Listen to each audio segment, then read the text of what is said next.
20살의 선재 그렇게 죽지 않기를 바랬는데 결국 이렇게 선재가 또 죽게 되네요. 작가님 정말 너무해요. 바꾸려고 해도 바꿔지지 않는 운명. 결국 선재가 또다시 같은 선택을 하게 됩니다. 벼랑 끝에서 떨어지는 선재를 바라보며 오열하는 소리 얼마나 더 울려야 하나요?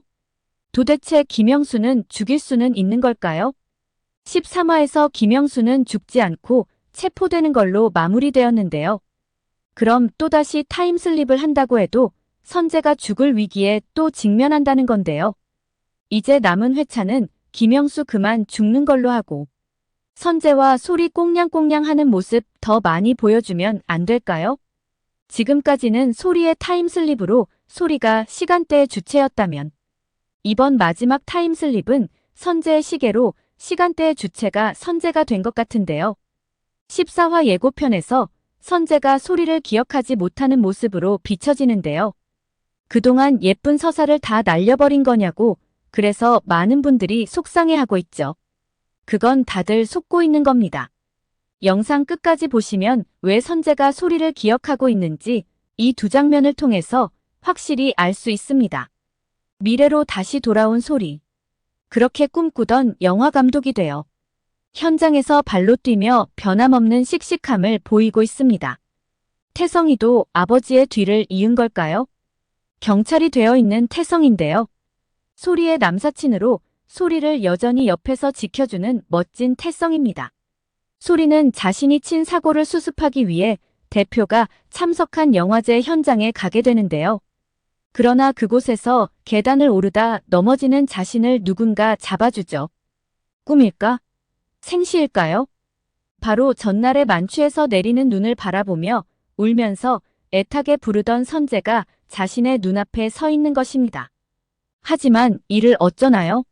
모든 기억이 사라진 선재는 소를 알아보지 못하는데요. 하지만 소리가 계단에서 위험에 처하자 소리를 구하기 위해 선재의 몸이 먼저 반응하죠. 소리는 선재의 얼굴을 보자 눈물이 확 쏟아지는데요. 그러자 선재는 왜 우냐고 나 안 울렸는데 라고 당황스러워하며 말을 하죠. 이는 선재가 첫 회에서 죽기 전 우산을 씌워주며 소리한테 했던 말입니다. 하지만 첫 대면이 너무 슬픈 거 아닌가요? 소리를 알아보지 못한 건 그렇다 치고 소리를 도둑으로 오인해 경찰에 신고까지 하려 하다니. 선재가 소리에게 일전에 이런 말을 했었는데요. 자신이 소리가 있는 2023년으로 열심히 달려오겠다고 말이죠. 그런데 기억이 사라진 선재라니 좀 많이 아쉽습니다. 만날 운명은 어떻게든 다시 만나게 되는 걸까요? 정말 소리와 선재는 비켜갈 수 없는 운명인 걸까요? 하지만 머지않아 두 사람은 다시 대면할 것 같습니다. 바로 소리가 만든 청춘 멜로물 영화에 선재가 배우로 합류할 것 같은데요. 하지만 소리는 선재는 안 된다고 완강히 거부하죠. 영문을 모르는 선재는 자신을 잘 알지도 못하는 소리가 거부하니 무척이나 당황스러워합니다. 아마도 영화 스토리는 15년 전 선재와 소리의 서사일 것 같은데요. 소리는 선재가 자신 때문에 3번이나 죽었다는 죄책감을 가지고 있죠. 타임슬립을 3번 하면서 어떻게든 운명을 바꿔보려고 했지만 결국 바꿀 수가 없었는데요. 소리는 또다시 같은 운명이 반복될까 두려워 선재와는 절대 엮이지 않으려고 선재를 피하게 될 것 같습니다. 그러나 운명은 아무리 거부해도 다시 만날 수밖에 없을 것 같은 예감이 들죠. 선재는 결국 남자 주인공으로 배역이 확정될 것 같습니다. 소리의 영화 대본을 받아본 선재는 알 수 없는 슬픔이 느껴지는데요. 그리고 소리를 만날수록 자꾸 가슴이 아려오면서 무언가 알 수 없는 애틋함에 끌릴 것 같습니다. 사실 13화에서 소리가 김형사님한테 자신 좀 도와달라고 부탁을 했었는데요. 함께하던 동료 형사는 저 아이 말만 믿고 잠복하는 건 좀 아니지 않냐고 말을 하죠. 이때 김 형사님은 소리를 오래전부터 알던 애 같다고 얘기를 하는 장면이 있었는데요. 명확히 기억은 없지만 잔상처럼 감정이나 순간순간의 흐릿한 기억은 남아있지 않을까 싶기도 합니다. 그러다 어느 순간 극적으로 전체 기억이 떠오를 수도 있지 않을까 생각해봅니다. 14화 예고편에 또다시 등장하는 김영수인데요. 정말 징글징글합니다. 그 방울 소리. 소리의 주변을 다시 맴돌기 시작하는 김영수 소리는 두려움에 휩싸이는데요. 태성이가 그 사람 얼굴 봤냐고 물어보죠. 소리가 선재를 더 경계하는 것도 이러한 김영수 때문일 텐데요. 3번이나 선재의 죽음을 막지 못하고 똑같은 일이 다시 반복될까 두려운 것이죠. 그런데 선재와의 운명은 어찌할 수 없는 걸까요? 아무리 소리가 피하려고 해도 자꾸만 만나게 되는 선재입니다. 선재는 자꾸 만나게 되는 이 상황에서 이 정도 인연이면 운명 아니냐고 말하는데요.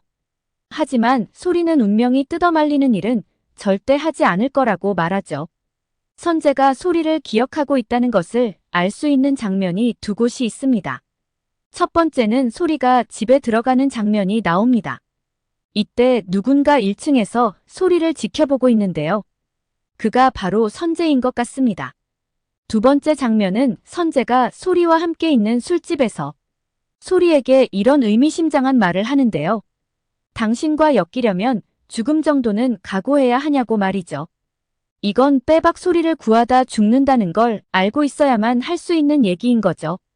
그리고 또 하나 마지막 장면에서 선재가 누군가를 바라보는 아주 슬픈 얼굴 표정이 나오는데요. 선재가 소리를 기억하고 있는 듯한 모습으로 보입니다.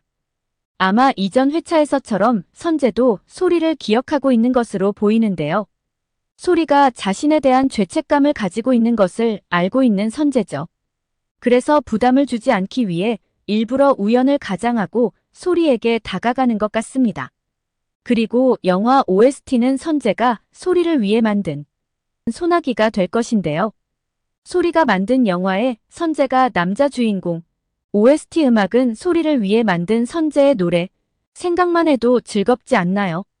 다시 나타난 김영수는 태성이가 능력 있고 뛰어난 경찰로 나오는 것으로 보아 과거와는 다르게 소리와 선재의 도움으로 김영수를 잡지 않을까 생각됩니다. 이렇게 선재와 소리는 더 이상의 죄책감에서 벗어나 서로의 마음을 다시 주고받으며 새로운 사랑을 이어갈 것 같습니다. 오늘 영상은 여기까지입니다.